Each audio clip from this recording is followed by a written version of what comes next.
warahmatullahi wabarakatuh. Saya Ahmad Faiz, mahasiswa Universitas Islam Nusa Tenggara dengan mengambil program studi perbandingan. Baik, saya akan presentasikan tentang iman dan keutamaan ini.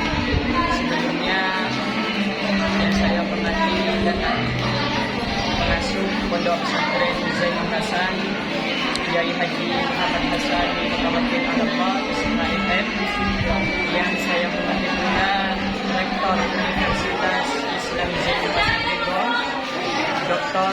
Abdul Aziz Wahab MAD dan saya hormati Dekan Fakultas Syariah Muslim Humaniora Dr. Bapak Imam Syafi'i MH, yang saya hormati pula Bapak Ketua Program Studi Perbandingan Madhab Bapak Ramdan MH. Baik, langsung saja saya akan mempresentasikan tentang iman dan keutamaan itu. Di sini saya mengambil dari dua referensi. Yang pertama tentang iman dari buku Mahfudhah Fadlul Iman. Yang kedua tentang keutamaan ilmu dari Mahfudhah Fadailun Nabi was Sahabat. Iman dan ilmu ini memang harus sejajar. Memang harus sama-sama kita kerjakan. Kalau iman saja yang kita kerjakan tapi tidak punya ilmu, maka kita tidak akan tahu tentang pengetahuan terhadap keilmuan. Begitu pula dengan kita belajar hanya tentang keutamaan ilmu saja tetapi tidak dengan iman, maka kita tidak akan mengenal tentang keimanan. Iman disebut dengan istilah imtak dan ilmu disebut dengan istilah ibtek. Yang mana imtak dan ibtek ini harus sejajar, harus sama-sama kita dahulukan. Yang pertama saya menerangkan tentang al-iman. Mengapa saya beri simbol tanda tanya pada setiap judul? Karena seseorang itu tidak paham saya berbicara tentang iman. Seseorang kan tidak paham apa yang dimaksud iman. Bagaimana ciri-ciri kita itu harus beriman? Maka butuh tanda tanya sehingga sisami orang yang mendengarkan itu tidak mengetahui. Yang pertama, iman menurut Al-Quran. Ini ada ayatnya, ya ayyuhalladzina amanu taqullaha haqqa tuqatih wa la tamutunna illa wa antum muslimun. Wahai orang-orang yang beriman, bertakwalah kalian semuanya kepada Allah dengan benar-benar bertakwa. Dan janganlah kalian mati kecuali dalam keadaan Islam. Dalam ayat ini dijelaskan bahwasanya kita disuruh bertakwa kepada Allah. Jaminan kalau kita bertakwa, insya Allah mati dalam keadaan beragama Islam. Yang kedua tentang hadis, al-imanu qaulun wa amalun yazidu wa la yanqusu.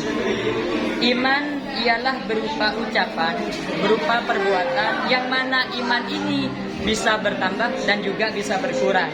Seperti contoh kita mau sholat dengan khusyuk, itu iman kita bertambah. Setelah sholat biasanya anak pondok kalau sandalnya hilang itu memakai sandal temannya, lah itu imannya nanti berkurang seperti itu. Makanya manusia biasa seperti saya, iman kadang bertambah dan juga kadang berkurang. Terus qaulul ulama, perkataan ulama, fatwanya ulama. Di sini saya ambil dari referensi kitab Tauhid yang berjudul Jawahirul Kalamiyah. Kaifal imanu billahi ta'ala, bagaimana cara beriman kepada Allah secara global, secara keseluruhan. Wa anna taqida annallaha ta'ala tasifu bi jami'il kamali wa munazzahun an jami'il nuqsani. Ialah kita harus beriktikad, harus berkeyakinan bahwasanya Allah itu bersifatan terhadap sifat-sifat yang sempurna dan Allah dijauhkan dari sifat-sifat yang kekurangan. Selanjutnya tentang keutamaan ilmu. Yang pertama disebutkan dalam Al-Quran, ud'u ila sabili rabbika bil hikmati wal mau'izatil hasanah. Menyerulah kalian terhadap jalan Tuhan kalian, Tuhanmu, dengan hikmah dan pelajaran yang baik. Dan di sini bil hikmah wal mau'izah ini berkaitan dengan ilmu. Kalau tidak mempunyai ilmu, kita tidak akan tahu apa yang dimaksud dengan hikmah. Kita tidak akan tahu bagaimana cara mengambil pelajaran yang baik atau mau'izatul hasanah. Terus menurut hadis tentang ilmu, fatlul mu'minil alimi alal mu'minil abidi bisa darajatin. Keutamaan orang mukmin yang berilmu daripada orang mukmin yang beribadah itu lebih baik orang mukmin yang berilmu dengan 70 derajat. Yang dimaksud hadis di sini, orang yang mempunyai ilmu kenapa kok lebih tinggi?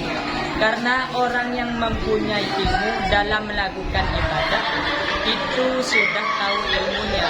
Artinya dalam ibadah tidak sembrono, tidak asal-asal ibadah. Meskipun orang mukmin yang ibadah tapi tidak mengetahui keilmuan, orang mukmin tersebut ya ibadah asal-asalan karena tidak mempunyai ilmu. Selanjutnya qaulul ulama, perkataan ulama, al-ilmu yu'ti wala ya'ti. Ilmu itu didatangi, bukan ilmu yang mendatangi.